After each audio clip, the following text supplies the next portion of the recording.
Hello students, আমি Moumita ma'am. আশা করি তোমরা সকলেই খুব ভালো আছো। Welcome back to our channel.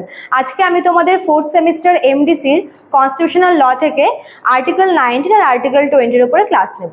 চলো দেরি না করে শুরু করে দিই আজকের ক্লাসটা। দেখো, আর্টিকেল 19 এটা হচ্ছে নাগরিকদের মৌলিক স্বাধীনতার উপরে রয়েছে, ঠিক আছে। এই অনুচ্ছেদটি ভারতের নাগরিকদের কিছু গুরুত্বপূর্ণ মৌলিক অধিকার দেয়।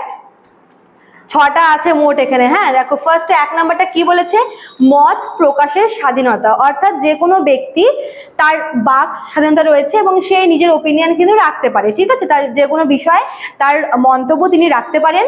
2 নাম্বার কি বলেছে? শান্তিপূর্ণভাবে সমাবেশ করার অধিকার। সমাবেশ করার অধিকার রয়েছে এবং সেটা অবশ্যই কি শান্তিপূর্ণভাবে হওয়া উচিত। 3 নাম্বার কি বলেছে? সংঘ বা সংগঠন গঠনের অধিকার। 4 নম্বরে দেশ জুড়ে স্বাধীনভাবে চলাচল করার অধিকার। 5 নম্বরে যে কোনো স্থানে বসবাস করার অধিকার। আর 6 নম্বরে রয়েছে হচ্ছে পছন্দ মতো জীবিকা, বাণিজ্য বা পেশা বেছে নেওয়ার অধিকার। তো এই 6টা অধিকার কিন্তু রয়েছে আর্টিকেল 19 এর মধ্যে, ঠিক আছে। কিন্তু এখানে একটা বিষয় আছে, দেখো কি বলেছে? রাষ্ট্র নিরাপত্তা, শৃঙ্খলা, শালীনতা, নৈতিকতা বা জনস্বার্থের কারণে এই অধিকারগুলির ওপরেও কিন্তু কিছু যুক্তিসঙ্গত বিধিনিষেধ আরোপ করা যেতে পারে। যেরকম দেখো কি উদাহরণ এখানে কি বলেছে? কেউ যদি ঘৃণামূলক বক্তব্য দেয় যা দাঙ্গা বাঁধাতে পারে, তাহলে তার উপর কিন্তু এই মত প্রকাশের স্বাধীনতার উপরে কিন্তু তার উপরে নিষেধাজ্ঞা জারি করা হবে। মনে করো যে মত প্রকাশ করতে বলেছে, মানে এই না যে তার কথার মধ্যে অফেন্সিভ কিছু তিনি বলছেন, তাহলে কিন্তু তার সেই ফ্রিডমের ওপরে কিন্তু হচ্ছে নিষেধাজ্ঞা জারি করা হবে, ঠিক আছে। তারপর দেখো আর্টিকেল 20 কি বলেছে? অপরাধ সংক্রান্ত সুরক্ষা। এই অনুচ্ছেদটি নাগরিকদের আইনি নিরাপত্তা প্রদান করে।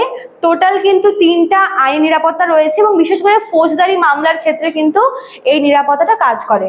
ফার্স্টে কি বলেছে? এক্স পোস্ট ফ্যাক্টো ল, যেটাকে বলে হচ্ছে প্রত্যক্ষ প্রকৃতিতে দণ্ডনীয়ত নয়। কেউ কোনো আইন কার্যকর হওয়ার আগে করা অপরাধের জন্য শাস্তি পাবে না। অর্থাৎ কোনো ব্যক্তি যদি কোনো অপরাধ করে থাকে, তাহলে তাকে প্রচলিত আইন অনুসারে একমাত্র সে শাস্তি পাবে। এমন না যে নতুন করে কোনো আইন, মানে যেই আইন প্রচলিত নয়, যেই আইন তৈরি নেই, সেই আইনের মাধ্যমে তার উপরে ভিত্তি করে কিন্তু সেই ব্যক্তিকে শাস্তি দেওয়া চলবে না। অথবা মনে করো যে কোনো আইন যদি কার্যকর হবে, মানে কার্যকর হওয়ার জন্য বাকি রয়েছে, সেই আইন কার্যকর না হওয়া পর্যন্ত সেই ব্যক্তিকে কিন্তু শাস্তি দেওয়া চলবে না।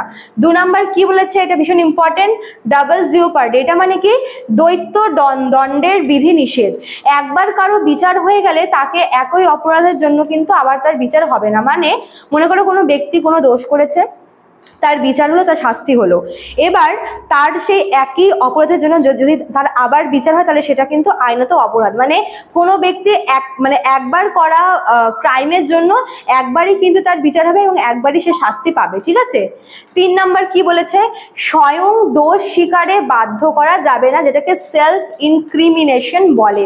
অর্থাৎ যদি কেউ নিজেই নিজের বিরুদ্ধে সাক্ষী দেয়, তাহলে সেটা কিন্তু কোনোভাবে গ্রহণযোগ্য নয়। মানে নিজেই নিজের দোষ স্বীকার করছে, বা কেউ যদি নিজে বলে যে হ্যাঁ আমি এই কাজটা করেছি, বা আমি নিজের দোষটা হচ্ছে মানছি, নিজের দোষ কিন্তু মানে নিজেই নিজের বিরুদ্ধে কোনো রকমের সাক্ষী দেওয়া চলবে না। আর তাতেও কিন্তু মানে সেই সাক্ষীটাকে কিন্তু গ্রাহ্য করবে না আইন, ঠিক আছে। এই অনুচ্ছেদ নাগরিকদের আইনগত অধিকারকে নিশ্চিত করে এবং বিচার ব্যবস্থার ন্যায় বিচার কিন্তু রক্ষা করে, ঠিক আছে। উপসংহারে দেখো কি বলেছে?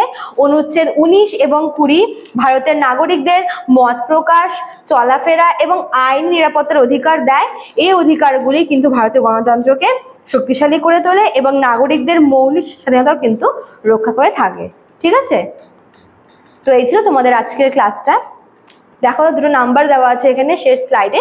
2টো নাম্বার আমাদের সেন্টারের হেল্পলাইন নাম্বার। যারা আমাদের কাছে অনলাইনে পড়তে চাও, যেগুলো নাম্বারে আমাদের সঙ্গে যোগাযোগ করে নিতে পারো। এছাড়াও তোমরা নাম্বার দুটি কিন্তু ডেসক্রিপশন বক্সে দেখে নিতে পারো, ঠিক আছে। চলো, আজকে এতটুকুই থাকলো।